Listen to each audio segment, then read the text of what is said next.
Slasher kelimesi, İngilizce slash, kesmek, fiilinden türemiştir ve genellikle bıçak ya da kesici aletlerle işlenen cinayetleri konu alan korku türünü tanımlar. Slasher filmlerinde, bir seri katil ya da maskeli bir figür, genellikle genç yaştaki kurbanlarını avlar. Bu filmler, korkunun yanında hayatta kalma mücadelesini ve şok edici sahneleri izleyiciye sunar. Slasher filmlerinin kökeni 1960'lara kadar uzanır. Alfred Hitchcock'un Sapık filmi, türün temelini atarken, Mario Bava'nın Bay of Blood filmi de modern slasher elementlerini şekillendirmiştir. Ancak çoğu sinema eleştirmenine göre, 1974 yapımı Texas Katliamı, ilk gerçek slasher filmi olarak kabul edilir. Slasher filmlerinin altın çağı, 1978'de Cadılar Bayramı ile başlayıp 1980'lerde zirveye ulaştı. Bu dönemde 13. Cuma ve Elm Sokağı'nda Kabus gibi seriler ortaya çıktı. 1990'larda tür, çığlık ile yeniden canlandı. Günümüzde slasher filmleri, nostaljik yeniden yapımlarla ve yeni hikayelerle izleyicilerin ilgisini çekmeye devam ediyor. John Carpenter, Cadılar Bayramı filmiyle türü popülerleştiren yönetmenlerden biridir. Wes Craven, Elm Sokağı'nda Kabus ve Çığlık ile türü defalarca yeniden tanımlamıştır. Jamie Lee Curtis, Cadılar Bayramı serisinde canlandırdığı Laurie Strode karakteriyle Çığlık Kraliçesi unvanını kazanmıştır. Robert Englund, Freddy Krueger karakteriyle korku sinemasının efsaneleri arasına girmiştir. Gunnar Hansen, Texas Katliamı'nda Leatherface'i canlandırarak ikonik bir korku figürü yaratmıştır. John Carpenter'ın yönettiği Cadılar Bayramı, modern slasher türünün öncüsü kabul edilir. Film, Michael Myers adında bir seri katilin, çocukken işlediği cinayetin ardından akıl hastanesinden kaçıp Haddonfield kasabasında dehşet saçmasını konu alır. Laurie ise onun bir sonraki hedefi olur. Carpenter'ın, minimalist müzikleri ve gerilim dolu atmosferiyle bu türde yeni bir standart belirlemiştir. Michael Myers'ın maskesi ve sessizliği, onu korku sinemasının en ikonik figürlerinden biri yapmıştır. Sean Cunningham tarafından yönetilen 13. Cuma, slasher türünü ticari bir başarıya dönüştüren filmlerin başında gelir. Crystal Lake kampında geçen film, genç kamp danışmanlarının bir katil tarafından avlanmasını anlatır. İlk filmde, Jason Voorhees yerine annesi Pamela Voorhees, intikam için cinayet işler. Film, yaratıcı öldürme sahneleri ve gerilim dolu atmosferiyle türün temel dinamiklerini pekiştirmiştir. Sonraki devam filmleriyle Jason Voorhees, hokey maskesiyle türün simgesi haline gelmiştir.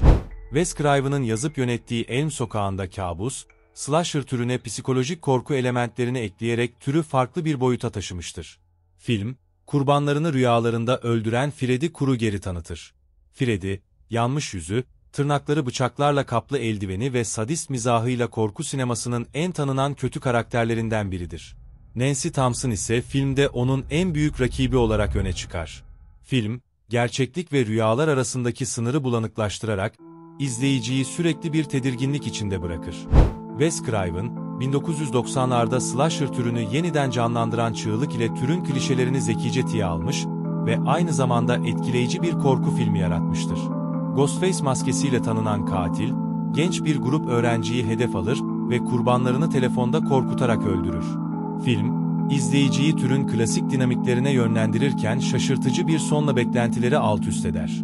Drew Barrymore'un karakterinin öldürüldüğü açılış sahnesi, türün en unutulmaz başlangıçlarından biri olarak kabul edilir. Tobe Hooper'ın yönettiği Texas Katliamı, düşük bütçeli ama etkileyici bir korku klasiğidir. Film, bir grup gencin kırsal bir bölgede Leatherface ve ailesi tarafından avlanmasını anlatır. Leatherface, motorlu testere kullanan ve kurbanlarını dehşete düşüren bir anti-kahraman olarak sinema tarihine geçmiştir.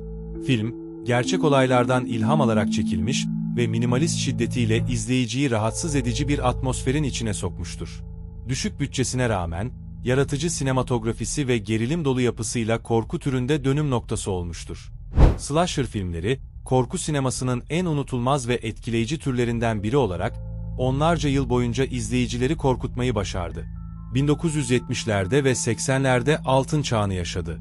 1990'larda ise Çığlık, türü hem tiye alarak hem de yeniden şekillendirerek yeni bir soluk kazandırdı. Slasher filmleri, yalnızca korkutmakla kalmaz. Aynı zamanda hayatta kalma mücadelesi, insan psikolojisinin karanlık yönleri ve toplumsal korkulara dair temaları işleyerek izleyiciyi düşündürür. Maskeli katiller, Yaratıcı cinayet sahneleri ve gerilim dolu atmosferiyle bu filmler, sinema dünyasında kendine kalıcı bir yer edinmiştir. Günümüzde ise slasher türü, nostaljik yeniden yapımlarla ve türün sınırlarını zorlayan yeni hikayelerle izleyicilerin ilgisini canlı tutuyor. Cadılar Bayramı serisinin yeni filmleri, çığlık devam yapımları ve bağımsız korku filmleri, slasher türünün modern çağda da güçlü bir şekilde var olmaya devam ettiğini kanıtlıyor. Slasher filmleri, kanlı geçmişinden ilham alarak geleceğe korku dolu hikayeler taşımaya devam ediyor. Sizce slasher türü, geçmişteki kadar güçlü mü, yoksa yeni bir döneme mi ihtiyaç duyuyor? Yorumlarınızı bizimle paylaşmayı unutmayın.